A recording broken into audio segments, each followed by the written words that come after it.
सभापति शेरबहादुर देउवाले विषय प्रवेश गर्नु भएर सभापतिको निर्देशन बमोजिम पार्टीका महामन्त्री पूर्णबहादुर खड्काले बैठकमा प्रस्तुत गर्नु भएर 3वटा प्रदर्शनको कार्यक्रमहरू आजको बैठकले पारित गरिसकेको छ। त्यस क्रममा माघको 17 गते पार्टी निकट सबै भातृ र शुभेच्छुक संस्थाहरूले माघ 17 गते शनिबार 77वटै जिल्लामा विरोध प्रदर्शन र विरोध सभाको आयोजना गर्नेछन्। भातृ संस्थाहरूको कार्यक्रम पश्चात माघ 24 गते पार्टीका सबै शुभेच्छुक संस्थाहरूले 77वटै जिल्लाहरूमा विरोध प्रदर्शन र विरोध सभाहरू संयुक्त रूपमा आयोजना गर्नेछन्। यो दुईटा कार्यक्रम पश्चात माघ 30 गते माघ 17लाई माघ 19 गते माघ 24 गते र माघ 30 गते 19, 24 र 30 गते नेपाली कांग्रेस पार्टीको जिल्ला कार्य समितिहरूले जिल्ला सदरमुकाममा विरोध प्रदर्शन र सभाको आयोजना गर्नेछन्। र नेपाली कांग्रेस पार्टीको आजको बैठकले अघिल्लो बैठकको निर्णयलाई स्मृति गर्दै फेरि यो पनि निर्णय गरेको छ कि यो केन्द्रबाट प्रस्तावित कार्यक्रमहरू बाहेक अन्य कार्यक्रमहरू पनि आवश्यक समन्वयका साथ पार्टीका जिल्ला कार्य समितिहरूले र पार्टीका भातृ र शुभेच्छुक संस्थाहरूले आयोजना गर्न सक्नेछन्। साथीहरूलाई जानकारी गराउँ, आजको बैठकले समसामयिक प्रस्तावको सन्दर्भमा केही निर्णयहरू गरेको छ। त्यसमध्येमा हिजो काठमाडौँ उपत्यकामा समाजको विभिन्न क्षेत्रका नागरिकहरूले गर्नुभएको प्रदर्शनमा सरकारले बल प्रयोग गरेको घटनालाई बैठकले गम्भीरतापूर्वक लिएको छ। असंवैधानिक कदमको विरुद्धमा प्रदर्शन गर्न पाउनु संविधान प्रदत्त अधिकार। प्रधानमन्त्रीको कदम चाहिँ असंवैधानिक छ तर प्रदर्शन चाहिँ संवैधानिक छ।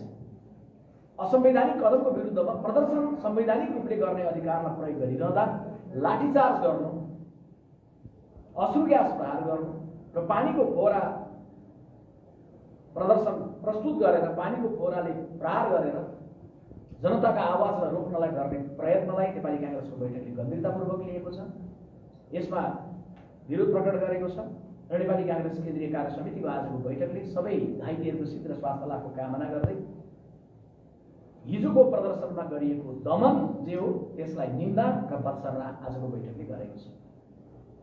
त्यस्तै यहाँहरू जान्नुहुन्छ, सम्माननीय प्रधानमन्त्रीजी पछिल्लो समयमा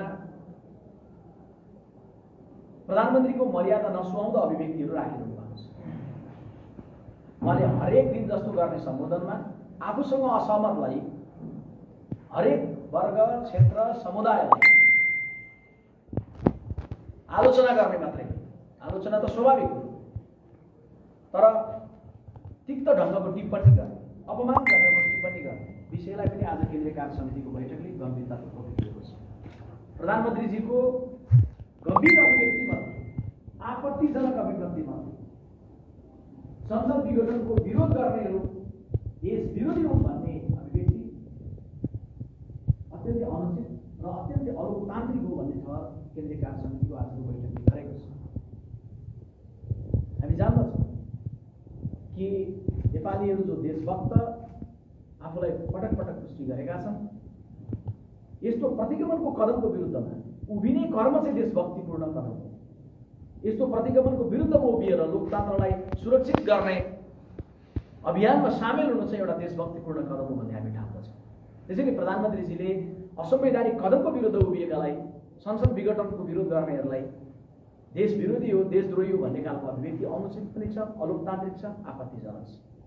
आजको बैठकले सम्मानित सर्वोच्च अदालतमा जारी बहसलाई तमासाको संज्ञा दिने प्रधानमन्त्रीको कदमप्रति विमति प्रकट गरेको छ, आपत्ति प्रकट गरेको छ।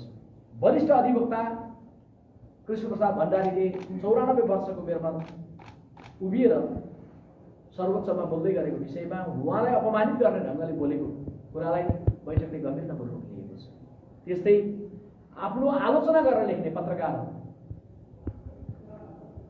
पत्रकारहरूप्रति अशोभनीय टिप्पणी, उहाँले गरिएको टिप्पणीलाई म यहाँ उल्लेख गर्न चाहन्छु, तर तपाईँहरूले आफै लेखिसक्नु भएको छ। पत्रकारहरूले लेखिरहँदै गर्दा कुनै अस्पष्टता भयो स्पष्ट गर्न पाइन्छ, लेखिरहँदै गर्दा आफूलाई जचेन भने त्यसबारेमा आफ्नो धारणा लिखित रूपमा, मौखिक रूपमा तर विनम्रतापूर्वक राख्न पाइन्छ।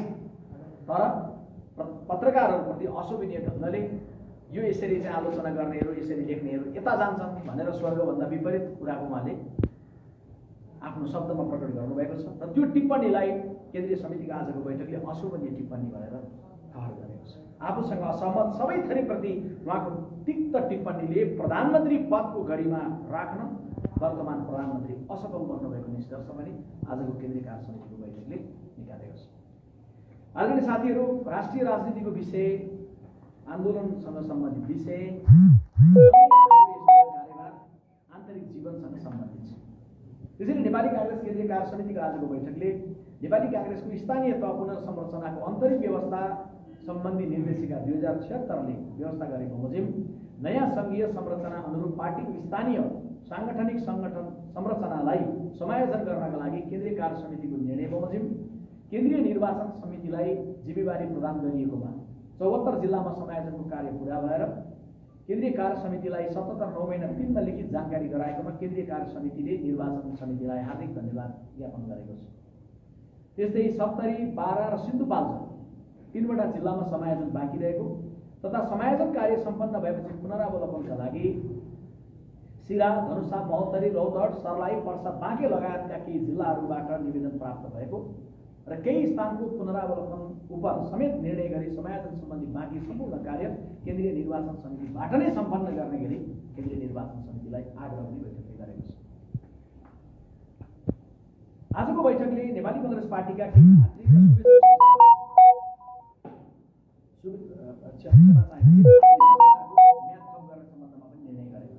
जसमा नेपाल महिला संघ, नेपाल तरुण दल, नेपाल विद्यार्थी संघ, नेपाल भूतपूर्व सैनिक संघ, नेपाल प्रजातन्त्र सेनानी संघ, नेपाल किसान संघ, नेपाल दलित संघ, नेपाल आदिवासी जनजाति संघ, राष्ट्रिय लोकतान्त्रिक अपाङ्ग संघ, नेपाल तामाङ संघ र नेपाल ठाकुर समाजको पदावधि समाप्त भएको मितिले 6 महिनासम्मका लागि थप गर्ने भनेर आजको बैठकले सर्वसम्मतिले निर्णय गरेको छ। त्यसै नेपाली कांग्रेस पार्टीको विदेश स्थित जनसम्पर्क समितिहरूको बारेमा अर्को निर्णय छ। जनसम्पर्क समितिहरूमध्ये कतार, बहराइन, मलेसिया र साउदी अरबबाट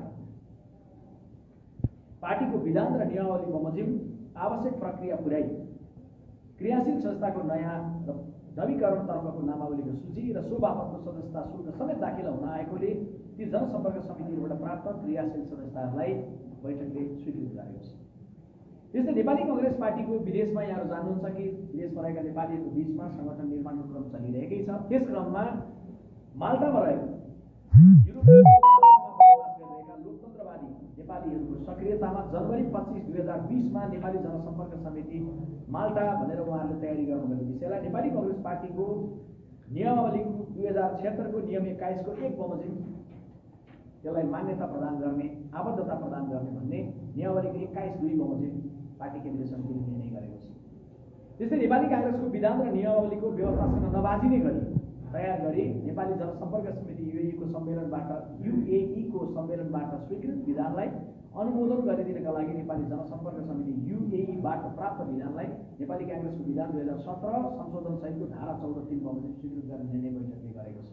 त्यस्तै नेपाली कांग्रेसको नियमावली 2076को नियम 74 को 1 बमोजिम नेपाली जनसम्पर्क समिति इजरायलको कार्यकाल 17 जनवरी 2021 तदनुरूप माघ 4, 2077 मा समाप्त भएको मितिले बढीमा 6 महिनाभित्रमा अधिवेशन सम्पन्न गर्ने गरी कार्यकाल थप गर्ने निर्णय गरेको छ। आदरणीय पत्रकार मित्रहरू, नेपाली कांग्रेस केन्द्रीय कार्य समितिको आजको बैठक आन्तरिक जीवनको सन्दर्भमा पनि सर्वसम्मतिले, संघर्षको सन्दर्भमा पनि सर्वसम्मतिले, राष्ट्रिय राजनीतिको सन्दर्भमा राष्ट्रिय दृष्टिकोणमा पनि सर्वसम्मतिले निर्णय गरेको छ। हामी पुष 5 गते प्रधानमन्त्रीको सिफारिसमा भएको संसद विघटनलाई असंवैधानिक ठहर गरिसकेर संघर्षमा थियौं, संघर्षमा छौं र यो कदमको विरुद्धमा हामी संघर्षमा रहन्छौं। नेपाली कांग्रेस पार्टीभित्र यो विषयको सन्दर्भमा संघर्षमा जाने सवालमा हाम्रो एकमतका साथ धारणा निर्माण भएको छ। त्यही बमोजिम हामी राष्ट्रव्यापी रूपमा यो अभियानमा सामेल छौं। राष्ट्रव्यापी रूपमा यो कार्यक्रमलाई ऊर्जाका साथ साथीहरूले विगतमा प्रस्तुत गरेर नेपाली कांग्रेस पार्टीले उठाएको मुद्दामा यो अभियान आगामी दिनमा पनि हामी जारी राख्नेछौँ र यसमा सञ्चार माध्यमहरूले राख्नुभएको महत्त्वपूर्ण भूमिकाका लागि म तपाईहरुप्रति आभार प्रकट गर्न चाहन्छु पार्टी केन्द्रीय समितिको तर्फबाट र सामाजिक सञ्जालमा रहेर महत्त्वपूर्ण भूमिका निर्वाह गरिरहेका युवाहरूलाई पनि विशेष धन्यवाद दिन चाहन्छु। साथीहरुका केही जिज्ञासा छन् भने म अवगत प्रयत्न गर्छु।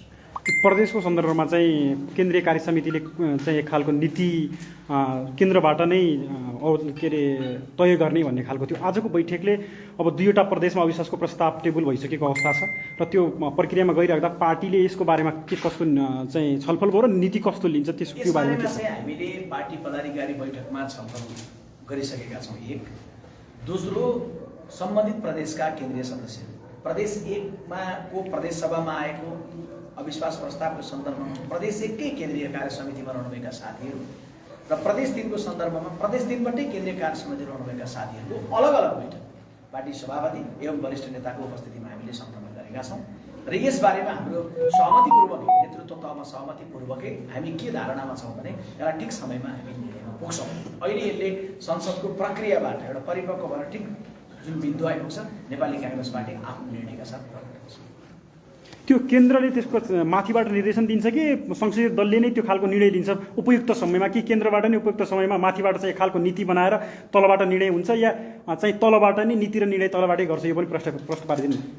अब तलका साथीहरूको भावना बुझेर माथिबाट निर्णय हुनसक्छ एउटा सम्भावना, अथवा माथिको अधिकार चाहिँ केन्द्रले चाहिँ के भने संसदीय दलले नै निर्णय गर्ने गरी तपाईँहरूको विवेक र तपाईँहरूको विश्लेषण बमोजिम गर्नुहोस् भनेर जिम्मेवारी सुम्पिन पनि सक्छ। तर तपाईँहरूलाई के जानकारी गराउँ भने हामी जे निर्णयमा पुग्छौँ अहिलेको समयलाई परिस्थितिलाई गहिरो विश्लेषण गरेर हामी कहाँनिर उभिनु उचित हुन्छ भन्ने कुरामा ठोस टहल गरेर संसदीय दलका साथीहरू र केन्द्रमा रहेका हाम्रा बिचको उचित समन्वयका साथ उचित निर्णयमा उचित समयमा हामी पुग्छौँ। हस् साथीहरू